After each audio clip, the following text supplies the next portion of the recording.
অস্বাভাবিক পরিস্থিতি হলে হাত নয় বুক লাগাতে হবে। আমি কেন বলি, 2022 সালের 22শে মে দারুল উলুম দেওবন্দের পাশে ওসমানী ঈদগাহ ময়দান কওমি একজেহেতি কনফারেন্স। কেন একজেহেতি কনফারেন্স?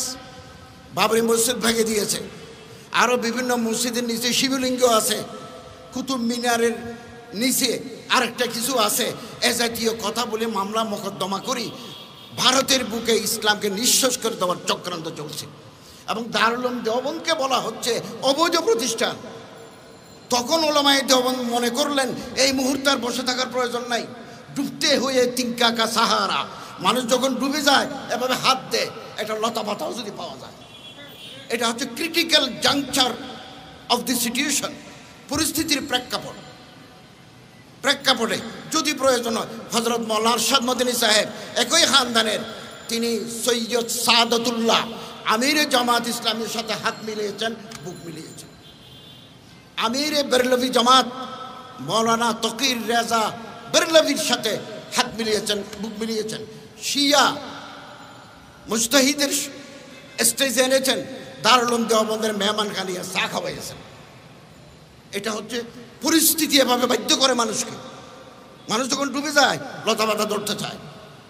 বাংলাদেশে এরকম পরিস্থিতি যদি হয়, আমাদের অত্যন্ত অভিজ্ঞ বিজ্ঞ নেতৃবৃন্দ আছেন, তারা সিদ্ধান্ত নেবেন। একটা স্বাভাবিক পরিস্থিতি, একটা অস্বাভাবিক পরিস্থিতি। আমি কথা শেষ করবো। 47 সালে পাকিস্তান হলো। হযরত আশরাফ আলী থানভী সাহেব রহমতুল্লাহ আলাই, শিবুর আহমদ ওসমানী সাহেব একদিকে, আল্লামা মদনী রহমতুল্লাহ আলাই আরেক দিকে ছিলেন। 47 গেল, 48 গেল, 49 গেল, 50 গেল, ইসলামী হুকুমতের কোনো নাম নাই। হুদুদ, তাজিরাত, ইসলামী দণ্ডবিধি চালু করবেন এরকম কোনো অর্ডিন্যান্স নাই। সুদবিহীন অর্থ ব্যবস্থা চলবে এরকম কিছু নাই। সেকুলার রাষ্ট্র পাকিস্তান। তখন ওলামায়ে কেরাম ভাবলেন এত রক্তের বিনিময়ে আমরা যে দেশ ভাগ করলাম, কই আমাদের তো কোনো ফায়দা নাই। কাজী আজম সেকুলার, লিয়াকত আলী সেকুলার, সরদার আব্দুর রব নিস্তার সেকুলার, সেনাবাহিনীর প্রধানরা সেকুলার। তখন তারা ভাবলেন যোগাযোগ করে আমার যদি কেউ মারতে আসে আমি 2 হাত দিয়ে প্রতিরোধ করতে পারি, কিন্তু আগ্রাসী শক্তির যদি বেশি থাকে 2 হাত নয় 20 হাত দিয়ে যদি মোকাবেলা করি তাহলে তার 20 দাঁত ভেঙে দিতে পারবো। 2 হাতে পারবো না, 10 হাত লাগবে। তখন হযরত আশরাফ আলী থানভী রহমতুল্লাহ আলাইহির জলিলুল কদর খলিফা হযরত আল্লামা সৈয়দ সুলাইমান নদভী, যিনি সিরাতুন নবী লিখেছেন, হুইচ ইজ এনসাইক্লোপিডিয়া ইন উর্দুর উপরে এত ভালো কিতাব আগে বের হয় নাই। খলিফা আশরাফ আলী থানভী, ওনার জিয়ারে কিয়াদত পূর্ব পাকিস্তান, পশ্চিম পাকিস্তানের মৌলানা আজহার আলী সাহেব, হযরত মৌলানা মুফতি শফি সাহেব, মৌলানা হাফিজ জলন্দরি, মৌলানা মানাজির হাসান গিলানি, জামাত ইসলামের মৌলানা সৈয়দ আবুল আলা মওদুদি, বেরলভি জামাতের মৌলানা শফি উখাড়বি। আমি ইতিহাসের ছাত্র, এগুলো আমি পড়াই। উখাড়বি, দরগা শরীফের মোতোয়াল্লিরা, শিয়া মজহাবের মোতোয়াল্লিরা 21, 22, 23 জানুয়ারি 1951 সাল করাচিতে 4 দিনব্যাপী বৈঠক করে তারা 22 দফা রচনা করলেন। আপনি গুগলে টিপ দেন না মোবাইলে, 22 পয়েন্টস অফ ওলামা পাবেন।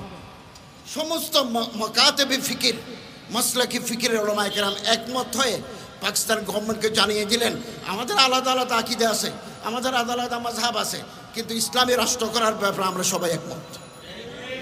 56 সালে শাসনতন্ত্র রচিত হয়েছে। মেজর জেনারেল ইস্কান্দার মির্জার কারণে সেটা সফল হওয়ার স্থগিত করে দিয়েছেন। 51 সালে 22 দফা ওলামায়ে কেরাম না করলে পাকিস্তান ইসলামী রাষ্ট্র করা ওলামায়ে কেরামদের মেহনত নষ্ট হয়ে যেত। আমি মৌলানা খালেদ সাইফুল্লাহ সাহেব এবং মৌলানা গাজী আতাউর রহমান সাহেবের বক্তব্য সাথে সম্পূর্ণ একমত। প্রতিটি অক্ষরের সাথে আমি একমত। ইসলামী আন্দোলন জাতীয় রাজনৈতিক দল, অতএব তাদের দৃষ্টিভঙ্গি বড় হতে হবে। Must be broad hearted and outlook, দৃষ্টিভঙ্গি প্রসারিত হতে হবে। নির্বাচনে দাঁড়ালে প্রতিটি মানুষের কাছে ভোট চাইতে হয়। এখন থেকে প্রতিপক্ষ তৈরি করতে গেলে আমরা বেকায়দায় পড়ব। সাম্প্রতিক বরিশালের যে দুর্ঘটনা, এটা বাংলাদেশের রাজনীতির ইতিহাসের টার্নিং পয়েন্ট। ইতিহাসে একটা বারবার শব্দ আছে, টার্নিং পয়েন্ট। পরিস্থিতির মোড় ঘুরিয়ে দেয়, এটা পরিস্থিতির মোড় ঘুরিয়ে দিয়েছে এবং ইসলামী আন্দোলনকে 10 বছর এগিয়ে নিয়ে গেছে। যুগ যুগ ধরে বলা হতো অনেক মাসাইল, অনেক প্রশ্ন ছিল গভর্নমেন্টের সাথে চরমোনাইয়ের কি সম্পর্ক, অনেকে আমার কাছে ফোন করেও জানতে চেয়েছে। আজকে এটা পরিষ্কার হয়ে গেছে, ইসলামী আন্দোলন সরকারের বি টিম নয়। এবং নায়েবে আমির সাহেব আহত অবস্থায় বলেছেন, এই সরকারের পতন না হওয়া পর্যন্ত রাজপথ ছাড়ব না। এবং এটার কারণে বাংলাদেশের পত্রিকায় গত বছর 3 মাস আগে 4 মাস আগে প্রথম আলো, যুগান্তর, সমকালে এই পরিমাণ স্পেস দিতে তারা সংকীর্ণ ছিলেন। এই ঘটনার পরে রীতিমতো পোস্ট এডিটোরিয়াল লিখতেছেন। Voice of America, Deutsche Welle এবং বিবিসি রিপোর্ট করেছে, টক শো হচ্ছে। গতকালের আজকের পত্রিকায় পিছনের পাতায় ইসলামী আন্দোলনের কেন্দ্র করে রাজনীতির নতুন মেরুকরণ শুরু হয়েছে, হেডিং। এটাকে অনেক এগিয়ে, এই ঘটনা ইসলামী আন্দোলনকে অনেক দূর এগিয়ে নিয়ে গেছে এবং চরমোনাইয়ের হযরতদের যে রাজনৈতিক দূরদর্শিতা, যে প্রজ্ঞা, যে পলিটিক্যাল প্রুডেন্স, এটা প্রমাণিত হয়েছে। বরিশাল বিশ্ববিদ্যালয়ের সামনে লাঠি সোটা নিয়ে কর্মীরা ছিল, কিন্তু নায়েবে আমির সাহেব ওনাদেরকে শহরে প্রবেশ করতে দেন নাই। শুধু ওখানে নয়, আরও বিভিন্ন পয়েন্টে ছিল।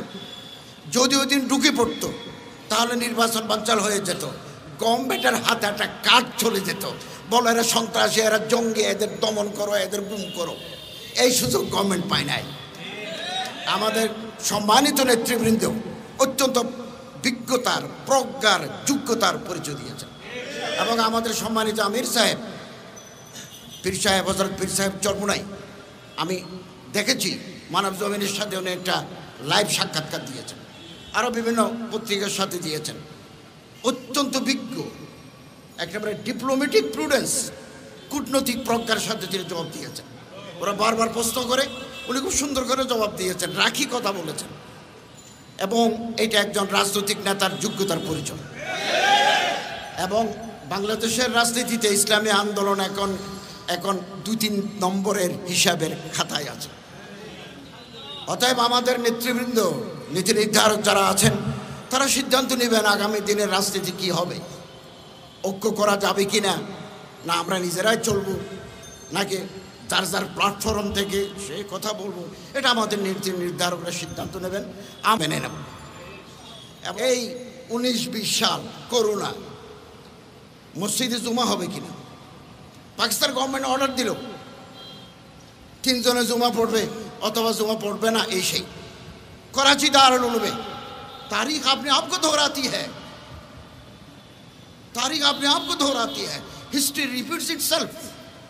कराची दारुल उलूम में शेखुल इस्लाम तकी उस्मानी ज़ेर क़यादत जमात इस्लामी पाकिस्तान अमीर,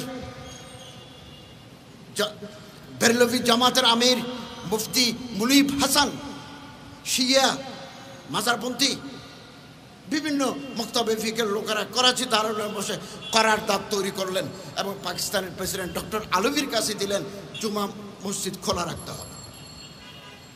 ইসলামী আন্দোলন তার প্রতিষ্ঠার লগ্ন থেকে নিজের অঙ্গ সংগঠনের মাধ্যমে সাংগঠনিক প্রক্রিয়া আমরা এগিয়ে যাচ্ছি, আগামী দিনেও আমরা এগিয়ে যাব। আমরা কারোর পকেটের ভিতরে ঢুকে আমরা আমাদের স্বকীয়তা নষ্ট করতে পারি না, কিন্তু আমাদের লক্ষ্য অর্জনের পথে যদি কারো হাত ধরতে হয় সাময়িকের জন্য, এই হাত ধরার মানসিকতা আমাদের থাকতে হবে। আল্লাহ তাআলা এই মোবারক জামাতকে পায়ে তকবিল পর্যন্ত পৌঁছান।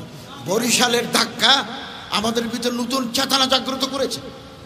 আল্লামা ইকবাল বলেন, খুদা তুঝে কিসি তুফা সে আশনা করতে, ঘূর্ণিঝড় লাগবে, এখন তো একটা ঘুষি মারছে যে আগামী দিনে শরীর থেকে কল্লা জুদা করে দেবে।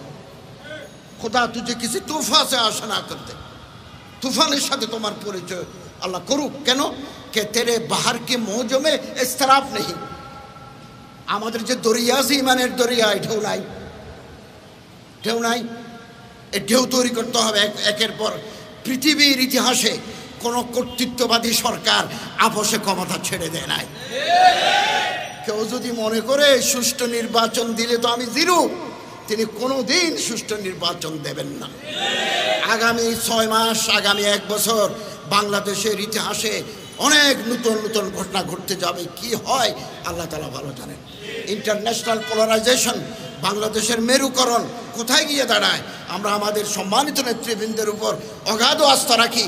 ওনারা যুক্তিসঙ্গত কওম ও জাতির মাফাত হয় এরকম সিদ্ধান্ত নেবেন।